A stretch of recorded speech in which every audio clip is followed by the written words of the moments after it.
Esse dragão tinha quantas cabeças? 7. E quantos chifres? 10. E nas cabeças tinha 7 diademas. Abre aspas aí. Eu estava pregando esse assunto na cidade de Diadema. Em São Paulo tem uma cidade chamada Diadema. No ABC, né? E quando eu li isso, uma mulher levantou e falou: pastor do céu, eu moro em Diadema. Eu falei: tá perdida, quem mandou morar em Diadema? Aí fiz uma brincadeira com ela, né? Ela entendeu, todo mundo entendeu. Na verdade, a Bíblia fala em Diadema e ela falou: eu moro em Diadema. Diz que a diadema estava lá na cabeça lá do dragão vermelho. Vê que Apocalipse fala uma coisa e não é exatamente aquilo, significa outra. Voltemos para o verso 3. Então o dragão era grande e vermelho, tinha 7 cabeças, 10 chifres e tal. Agora o verso 4. O 4 diz que o dragão tinha uma cauda, e diz: a sua cauda arrastava a terça parte das estrelas do céu. Paremos aí. A cena é a seguinte: uma mulher vestida do sol, tendo a lua debaixo dos pés, uma coroa, 12 estrelas na cabeça. A mulher está grávida. É o verso 2, a gente não leu, mas diz lá que ela está grávida. Ela está no momento do parto, para dar à luz. E enquanto essa cena acontece, vem um dragão vermelho, 7 cabeças, 10 chifres, e esse dragão quer devorar o bebê, o menino que nasce. E esse dragão, diz a Bíblia descrevendo, ele tem uma cauda. E com essa cauda, o dragão arrastou uma terça parte das estrelas dos céus. Vocês sabem que essas estrelas são os anjos. E esse dragão significa quem? E como você sabe disso? Você não está inventando isso? Não, para saber disso, veja o que diz a Bíblia.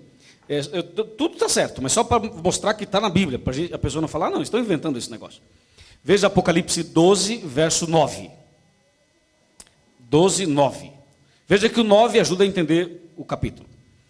E foi expulso o grande dragão, a antiga serpente, que se chama Diabo e Satanás. Paremos aí.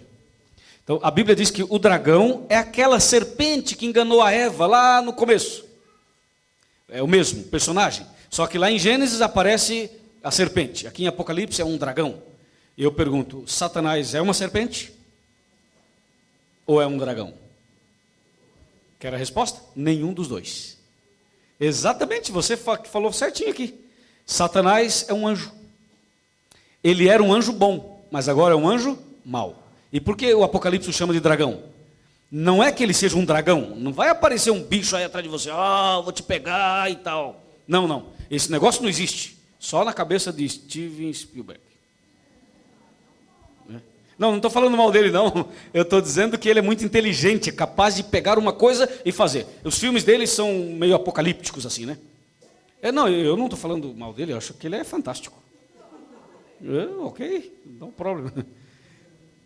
Mas vê, ele faz esses filmes assim, mas veja, isso não existe. É isso que eu quero dizer. Ele é judeu, e Jesus era judeu. Então nós estamos ali, né? A verdade é que esse texto bíblico está falando de um dragão, mas o diabo não é um dragão, ou é? Não é. O diabo é um anjo, caído, mau, mas é um anjo.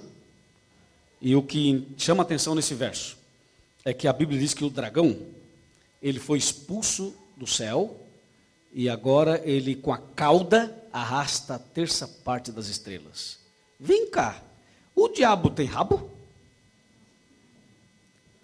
Já viram aqueles desenhinhos assim, quando a gente era criança, que tinha um capetinha com um chifre, um rabinho, com uma seta no rabo? Se morrer e for mal, vai para o inferno, e o capeta vai, a gente ouviu essas histórias. Será que isso é assim? Não, claro que não é assim. Então, por que o Apocalipse diz que o dragão, com a sua cauda, arrastou a terça parte? A cauda? Tudo isso eu estou mostrando hoje. O assunto não é exatamente esse. O assunto de hoje é uma visão geral. Eu estou mostrando esses assuntos para você entender que o Apocalipse precisa de algo mais. Senão a gente não entende, é isso que nós queremos dizer. E para saber esse negócio dessa cauda, desse rabo aí, sabe onde está a resposta? Lá em Isaías. Vamos lá para Isaías no Velho Testamento? Isaías, lá no Antigo Testamento. Veja o que diz o profeta Isaías, capítulo 9. Isaías 9, versículo 15. Se alguém tiver alguma dificuldade para achar o texto, Eu gostaria que a pessoa que está ao lado desse uma ajuda, caso a pessoa precise, né? Isaías 9, verso 15. Isaías é também um livro profético. E nesse caso, Isaías falava muito do Messias também. É um livro messiânico. Isaías 9, verso 15. Esperando um minutinho para todo mundo achar. Todos acharam? Posso ler? Amém? Amém. Vamos ler, verso 15. O ancião, o homem de respeito, é a cabeça. E o profeta que ensina mentira é o quê? É a cauda. Veja que Isaías ajuda a entender o Apocalipse. E será que está certo esse negócio de sair do Apocalipse, vir para Isaías e ir para o outro? Será que isso é certo? É assim mesmo? Ou será que nós estamos agindo de forma errada? Vamos ver com o próprio Isaías. Mas antes de ver no próprio Isaías, só mais um minutinho. O dragão lá, você sabe que é Satanás. Vimos lá também no verso 9. Mas a cauda dele, você sabe que significa falso profeta. Porque o ancião é a cabeça. E o profeta que ensina mentira é a cauda. Não diz aí? Então a cauda do dragão significa mentira, engano, falsidade, astúcia. E quando diz a Bíblia que foi com a sua cauda que ele arrastou a terça parte, quer dizer, foi com o seu engano, com as suas mentiras, que ele enganou os anjos. E aí foram expulsos. Por isso que fala lá com a sua cauda. Só que a pessoa lê aquilo, não tem esse entendimento, fica confuso. Fala, o diabo tem rabo, a Bíblia diz. Está vendo, a Bíblia está errada, porque na verdade não tem. E aí fica aquela confusão. Agora não há mais confusão nesse assunto. Porque a própria Bíblia explicou para nós que a cauda representa falsidade, engano e mentira. E a pergunta que eu fiz é, esse método de ir aqui e ir ali está correto? Vamos ver Isaías capítulo 28. Mesmo livro de Isaías, agora o capítulo 28. E o versículo 10. 28, 10 tem um método muito claro de estudar a Bíblia. A gente pode ler a Bíblia e deve ler a Bíblia de ponta a ponta, de capa a capa, como se lê um livro comum, é claro. Mas para você entender as doutrinas da Bíblia, precisa seguir esse método aí. Veja lá, Isaías 28, 10. Porque é preceito sobre preceito, preceito e mais preceito, regra sobre regra, regra e mais regra, um pouquinho aqui e um pouquinho ali. É assim que Isaías nos orienta. Por isso nós estamos lendo um versículo aqui, não entendemos, vamos ali, aquele ajuda a entender esse, o outro este, e assim sucessivamente. E para que a gente possa chegar no auge dessa primeira reunião, desse primeiro seminário, veja só, por favor, olhem para cá.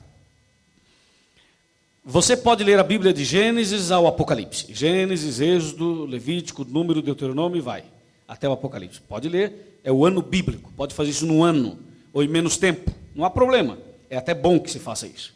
Só que se você ler a Bíblia inteirinha, vai ter uma visão geral, histórica da Bíblia. Não terá condições de entender as doutrinas. Explico melhor. Para onde vai uma pessoa depois que ela morre? Isso é uma pergunta muito curiosa. Porque tem que explicar, senão confunde tudo. Morre uma pessoa. Morre o corpo e a alma fica viva. Morre o corpo, o espírito fica vivo. O que fica vivo? O espírito ou a alma? Ou é a mesma coisa? Ou são coisas diferentes? E o corpo? Como é que faz? Nós somos 3 em 1, 2 em 1 ou somos um só? Como funciona isso? A gente quer saber esse assunto. A pessoa, quando morre, vai para o céu, vai para o inferno, vai para um outro lugar, não vai, reencarna, não reencarna, aparece à noite, puxa o pé, não puxa, como é que funciona? A gente quer saber. Nós temos direito de perguntar e buscar respostas. Né? Será que a gente pode conversar com a pessoa que morreu? Não pode, isso existe, não existe, enfim, cada um crê de um jeito. Mas o que diz a Bíblia sobre isso? Então eu quero saber isso. Se você ler a Bíblia de ponta a ponta, não terá essa resposta. Mas se você pega este tema e vê o que Gênesis fala sobre ele, vê o que o Êxodo fala sobre ele, vê o que os Salmos fala sobre ele, o mesmo tema, você pega o tema e vai um pouco aqui, um pouco ali, um pouco aqui, um pouco ali, seguindo a orientação de Isaías, aí você pega todos os textos que falam do mesmo assunto, soma todos, analisa todos, aí sim entenderemos o que a Bíblia fala sobre a morte. Isso também é verdade para outros temas, como a volta de Jesus. Jesus vai voltar, E se vai voltar, vem visível, vem